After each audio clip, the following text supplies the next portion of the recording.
നമസ്കാരം. കേരളത്തിലെ അധ്യാപക ഉദ്യോഗാർത്ഥികൾക്കും നിലവിൽ ജോലി ചെയ്യുന്ന അധ്യാപകർക്കും ഒരുപോലെ ആശ്വാസം നൽകുന്ന വളരെ പ്രധാനപ്പെട്ട ചില വാർത്തകളാണ് ഇന്ന് നമ്മൾ ചർച്ച ചെയ്യുന്നത്. കേടെറ്റ് യോഗ്യതയുമായി ബന്ധപ്പെട്ട് വിദ്യാഭ്യാസ വകുപ്പ് പ്രഖ്യാപിച്ച പുതിയ ഇളവുകൾ എന്തൊക്കെയാണെന്നും ആർക്കൊക്കെയാണിതിന്റെ ഗുണം ലഭിക്കുക എന്നും ഈ വീഡിയോയിലൂടെ നമുക്ക് വിശദമായി പരിശോധിക്കാം. ചോക്ക് ഡ്രീംസിലേക്ക് ഏവർക്കും സ്വാഗതം.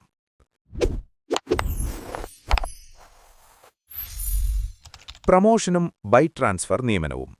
വിദ്യാഭ്യാസ മന്ത്രി വി ശിവൻകുട്ടി അറിയിച്ചതനുസരിച്ച് കേടെറ്റ് യോഗ്യതയില്ലാത്തതിന്റെ പേരിൽ പ്രമോഷൻ തടസ്സപ്പെട്ട അധ്യാപകർക്ക് ഇനി മുതൽ നിബന്ധനകൾക്ക് വിധേയമായി പ്രമോഷൻ നൽകാൻ തീരുമാനിച്ചിട്ടുണ്ട്.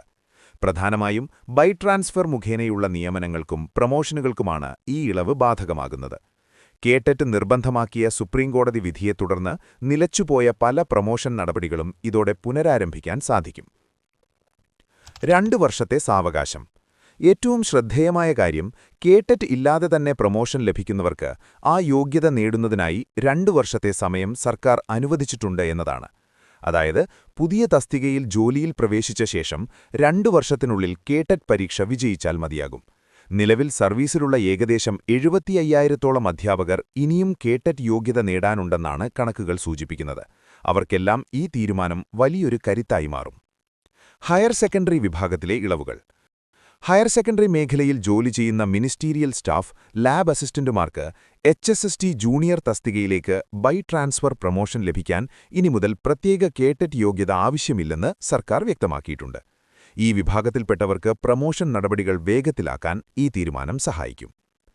ബിരുദ മാർക്കിലെ നിബന്ധനകളിലും സർക്കാർ ഇളവുകൾ പ്രഖ്യാപിച്ചിട്ടുണ്ട്.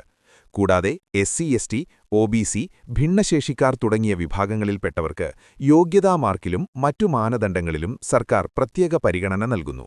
അറബിക്, ഉറുദു, സംസ്കൃതം തുടങ്ങിയ ഭാഷാ അധ്യാപകർക്കും സ്പെഷ്യലിസ്റ്റ് അധ്യാപകർക്കും കേടെറ്റ് യോഗ്യത നേടുന്നതിൽ ഇളവുകളുണ്ടാകും. സുഹൃത്തുക്കളെ, നിലവിൽ 2026 ഫെബ്രുവരി കേടെറ്റ് പരീക്ഷയ്ക്കുള്ള അപേക്ഷകൾ സ്വീകരിച്ചു വരികയാണ്. മാർച്ച് 16 അപേക്ഷിക്കാനുള്ള അവസാന തീയതി. സർക്കാരിന്റെ ഈ പുതിയ ഇളവുകൾ താൽക്കാലികമായൊരു സാവകാശം മാത്രമാണെന്ന് ഓർക്കുക. അതിനാൽ നിശ്ചിത സമയത്തിനുള്ളിൽ തന്നെ യോഗ്യത നേടാൻ എല്ലാവരും പരിശ്രമിക്കുക. ഈ പ്രധാനപ്പെട്ട വിവരം നിങ്ങളുടെ സുഹൃത്തുക്കളായ അധ്യാപകരിലേക്കും ഉദ്യോഗാർത്ഥികളിലേക്കും ഷെയർ ചെയ്യാൻ മറക്കരുത്. ഇതുപോലുള്ള കൃത്യമായ വിദ്യാഭ്യാസ അപ്ഡേറ്റുകൾക്കായി നമ്മുടെ ചോക്ക് ഡ്രീംസ് ചാനൽ സബ്സ്ക്രൈബ് ചെയ്യുക. നന്ദി.